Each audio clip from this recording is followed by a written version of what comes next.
तशरीफ़ फरमा बवक़ार मुक़द्दस उलमाए किराम, शोरे ज़बिल एहतराम, सामईन ज़बिल एहतशाम, पर्दा नशीं माएँ बहनें ख़वातीन इस्लाम, अस्सलामु अलैकुम वरहमतुल्लाहि वबरकातुह। अल्हम्दुलिल्लाह अल्हम्दुलिल्लाहिल्लज़ी हदाना सवाअत तरीक़ वजअल लना तौफ़ीक़ खैर रफ़ीक़। अम्मा बअद फ़अऊज़ु बिल्लाहि मिनश शैतानिर रजीम। बिस्मिल्लाहिर रहमानिर रहीम। इन्नल्लज़ीना आमनू व अमिलुस्सालिहात उलाइका हुम खैरुल बरिय्या। सदक़ल्लाहु मौलानल अज़ीम व बल्लग़ना रसूलुहुन नबियुल अमीनुल मतीनुल करीम व नहनु अला ज़ालिका लमिनश शाहिदीन वश्शाकिरीन वल्हम्दुलिल्लाहि रब्बिल आलमीन। मदीने के ताजदार, उम्मत के गमख्वार, नबियों के सरदार, हम सब के आका, लंबे लंबे हाथों से भीख देने वाले दाता जनाबे अहमद मुज्तबा मुहम्मद मुस्तफ़ा सल्लल्लाहु ताला अलैहि वसल्लम की बारगाह आलीशान में गुलामी का सबूत देते हुए पूरा मजमा झूम करके दुरूद शरीफ का नजराना पेश करें। अल्लाहुम्मा सल्लि अला सय्यिदिना मौलाना मुहम्मदिन व अला आलि सय्यिदिना व मौलाना मुहम्मदिन व बारिक वसल्लिम सलातन व सलामन अलैका या रसूलल्लाह सल्लल्लाहु ताला अलैहि वसल्लम। हज़रात,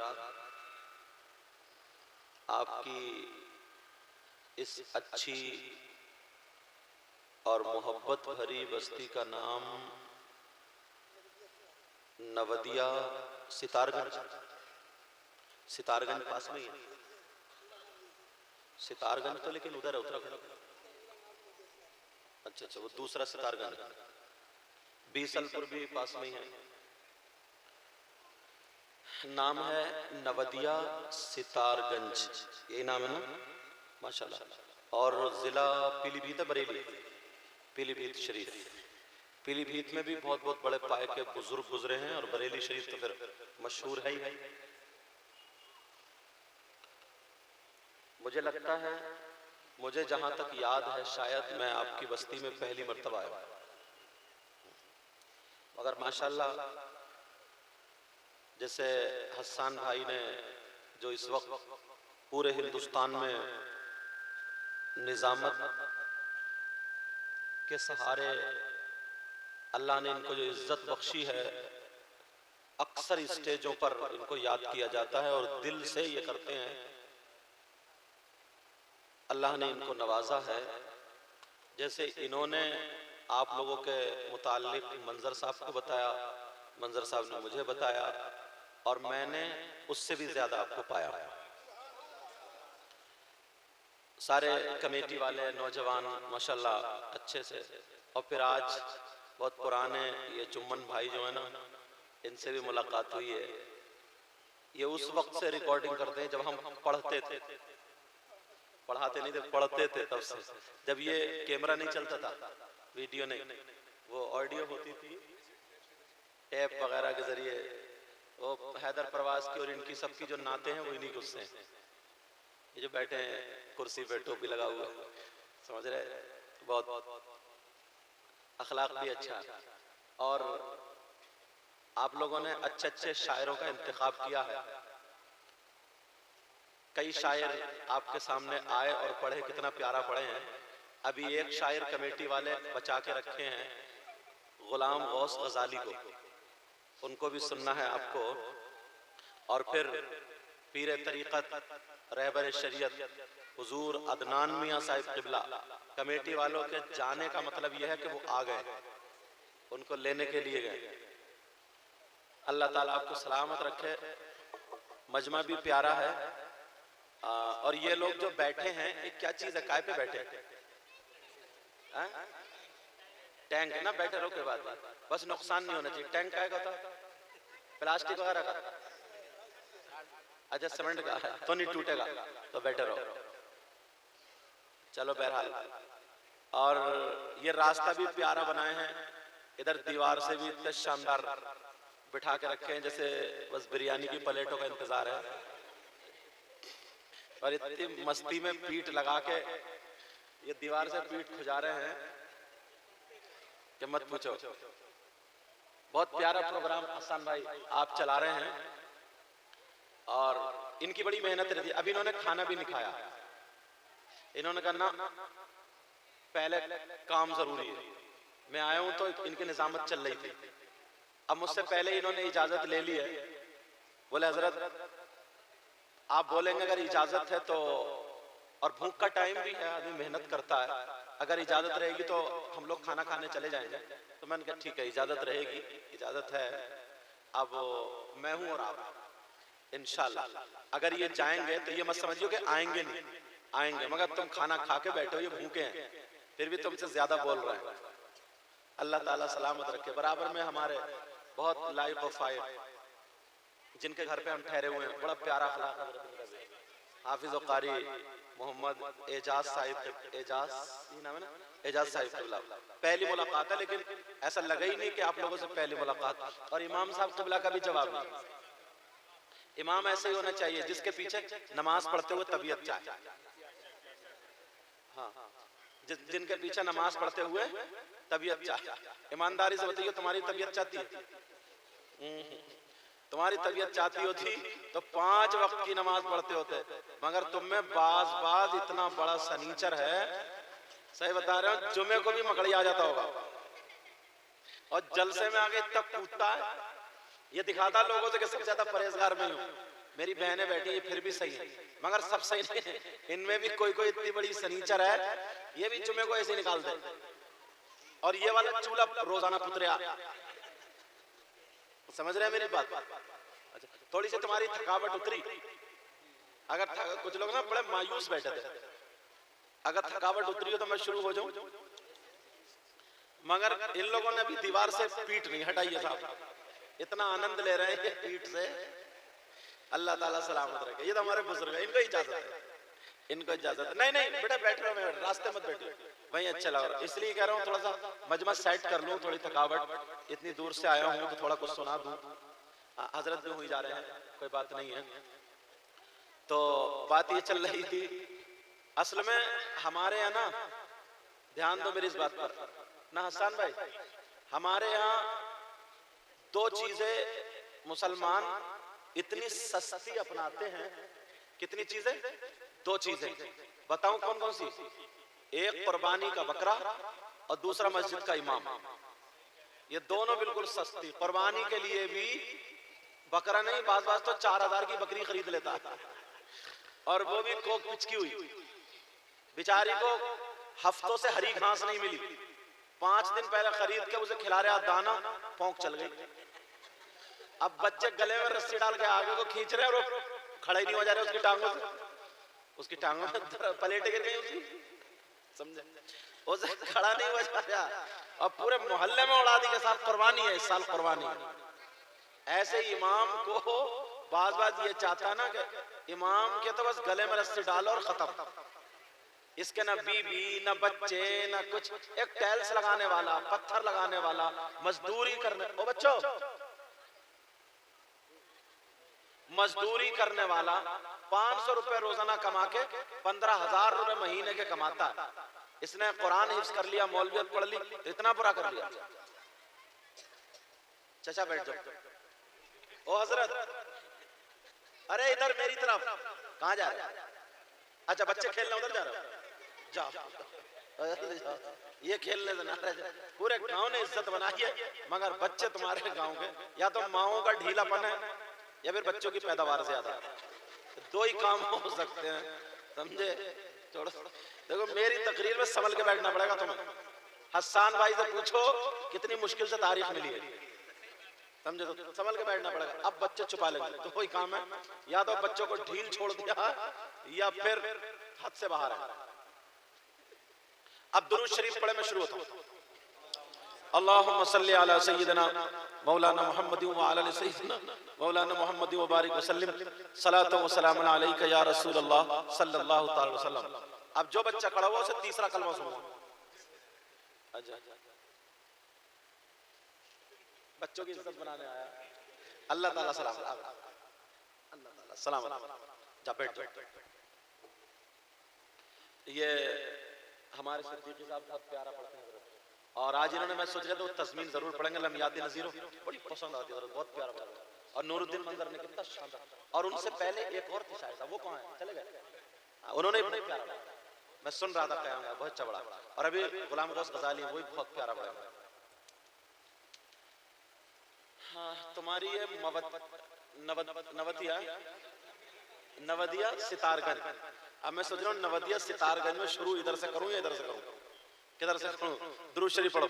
अल्लाहुम्मा सल्ली अला सय्यिदिना व मौलाना मुहम्मद व अला आलि सय्यिदिना व मौलाना मुहम्मद व बारिक व सल्लिम सलातन व सलामन अलैका या रसूल अल्लाह सल्लल्लाहु ताला अलैहि वसल्लम।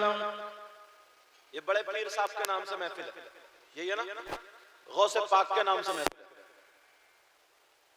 बड़े पीर साहब गौसे पाक, जिनको 11वीं वाले पीर बोलते हैं, ये अल्लाह के वली और माँ के पेट से जब पैदा हुए तो अल्लाह के वली पैदा हुए। मादरजाद वली इसी वजह से बोलते हैं, माँ के पेट से पैदा हुए तो वली पैदा हुए। रमजानुल मुबारक के महीने में पैदा हुए, जुमे के दिन पैदा हुए। और जब बड़े पीर साहब पैदा हुए रमजान शरीफ में, तो 1 दिन का बच्चा, 2 दिन का बच्चा, 3 दिन का बच्चा, मगर बड़े पीर की माँ बताती है मेरा बेटा अब्दुल कादिर सहरी के टाइम तक तो दूध पीता है, और सहरी के बाद जैसे ही टाइम खत्म होता है दूध पीना बंद कर देते हैं। बड़े पीर साहब इफ्तार तक दूध नहीं पीते। 1 दिन का बच्चा दूध क्यों नहीं पी रहा है? ऐसा लगता है जैसा कि रोजा रख रहा है। 1 दिन का बच्चा दूध नहीं पीता, 2 दिन का बच्चा, बोलो ये बच्चों में और बच्चों से अलग है। 1, 2 दिन, 3 दिन हो गए मगर आप दूध नहीं पीते। मैंने जिस शहजादे का और हसन भाई ने जिन शहजादे का जिक्र किया था वो तशरीफ ला चुके हैं। तुम लोग बैठो बेटा, तुम लोग बैठो। कहा था नहीं, जो इस वक्त एक अकेले हुजूर अदनान मियां की शक्ल में, अकेले अदनान मियां नहीं चलते बल्कि पूरी तंजीम चलती है, पूरी तंजीम का नाम अदनान मियां। समझ रहे? बहुत जल्दी इंशाल्लाह तशरीफ लाएंगे, बस मुझे थोड़ा जोड़ लो तकरीर में, तवज्जो है ना। रमजानुल मुबारक के महीने में पैदा हुए ये पीरों के पीर 1 दिन के मगर रोजा रख रहे हैं, 2 दिन के रोजा रख रहे हैं, 3 दिन के रोजा रख रहे हैं। और तुम अपने आप को बड़े पीर का गुलाम बताते हो, बड़े पीर का चाहने वाला बताते हो। तुम 30 साल के हो गए, 25 साल के हो गए मगर तुम रोजा कहाँ रखते हो? तुम बताओ रोजा रखते हो या नहीं? बड़े पीर ने जब से होश संभाला, जब से बालिग हुए, एक टाइम की नमाज कज़ा नहीं हुई, एक वक्त की नमाज कज़ा नहीं हुई। बड़े पीर साहब का आलम यह है, और हम चाहने वाले बनते हैं एक टाइम की नमाज पढ़ ली या 2 टाइम की पढ़ ली या 8वें दिन जुम्मा जुम्मा पढ़ने वाला अपने आप को बड़े पीर का गुलाम बताता है। अब मुझे बताओ, क्या वो झूठा हो सकता है या सच्चा हो सकता है? भाई फैसला तुम्हें करना पड़ेगा ना। और अब तो गुलामी क्या, अब तो पीर भी बात इतना बड़ा नालायक है। सही बता रहे हो, एक पीर 3000 रुपए लेकर के डेयरी में लिख के दे रहा तुझ पे नमाज माफ, नमाज माफ कर रहा, नमाज। इस पीर को इतना मारा जाएगा, और साथ में उन मुरीदों को भी, साथ में उन मुरीदों को भी जो उसकी हंसे करते फिर रहे हैं। समझ रहे हैं ना मेरी बात? अगर पीर हो तो आज तुम्हारे यहाँ पीर आए हैं जिनको हुजूर अदनान मियां कहा जाता है। अल्लाह अल्लाह इनके सिलसिले से जुड़ोगे तो आला हजरत से जुड़ जाओगे, आला हजरत से जुड़ोगे गौसे पाक से जुड़ जाओगे, और गौसे पाक से जुड़ोगे हजरत अली से जुड़ जाओगे, हजरत अली से जुड़ोगे आका मुहम्मदुर रसूलुल्लाह से जुड़ जाओगे। मैंने पहले ही बताया ना, ये लोग जाएंगे, तुम लोग घबराना मत, क्योंकि इजाजत ले ली। हाँ, खाना खाना ना, तवज्जो ना मेरी तरफ, सुनना ना। अगर तुम्हारी पक्की सच्ची मोहब्बत है बड़े पीर साहब से, तो तुम्हारे चीखने चिल्लाने से नहीं होगा।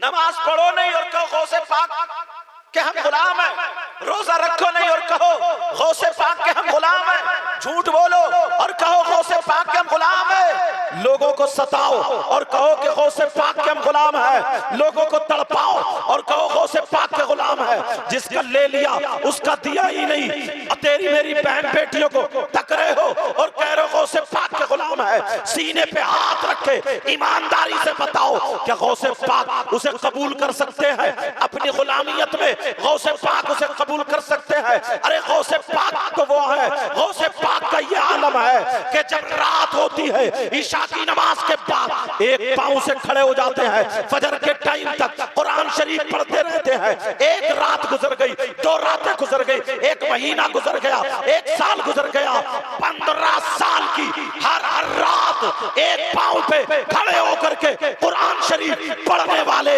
शख्स का नाम गौसे पाक अब्दुल कादिर जीलानी। आप जानते हो गौसे पाक मकाम कितना ऊंचा, सैयद है वो, उनके अब्बा सैयद, उनके अब्बा के अब्बा, उनके अब्बा, उनके अब्बा, 11 पीढ़ियों में जाकर के हजरत इमाम हसन से मिल जाते हैं। उनकी माँ सैयद, उनकी माँ के अब्बा, उनके अब्बा, उनके अब्बा, 11-12 पीढ़ियों के बाद हजरत इमाम हुसैन से मिल जाते हैं। और ये भी सुनो, इमाम हुसैन और हसन पाक से मिल जाते हैं। बड़े पीर के बाप, उनके बाप, उनके बाप जितनी पीढ़ियों में गुजरे सबके सब वली थे, और बड़े पीर साहब की माँ भी वलिया, उनके बाप वली, उनके बाप, सारे के सारे वली। इतना ऊंचा मकाम, पैदा हुए तो वली। उसके बावजूद भी कोई माइकल आली ये बता देगा कि एक टाइम की नमाज छूटी, और तुम्हारा इतना ऊंचा मकाम कहां है भाई? इतने बड़े वली होकर के, वलियों के सरदार होकर के 15 साल की हर रात, पूरी रात एक पांव पे खड़े होकर के कुरान शरीफ पढ़ा करते थे। लाओ, तुमने ये नहीं सुना? ईशा के वुजू से 40 साल तक फजर की नमाज पढ़ने वाली जात का नाम अब्दुल कादिर जीलानी है। और ये भी सुन लो, अगर कोई वुजू बना करके सो जाए तो जब तक सोता रहेगा तो वुजू रहेगा, मगर जब आँख खुले तो वुजू टूट जाता है। तो इस बात से ये पता चला 40 साल तक बड़े पीर एक रात भी सोए नहीं, बल्कि अल्लाह की इबादत में रहे। इतनी इबादत के ईशा से फजर तक करते रहे। ईशा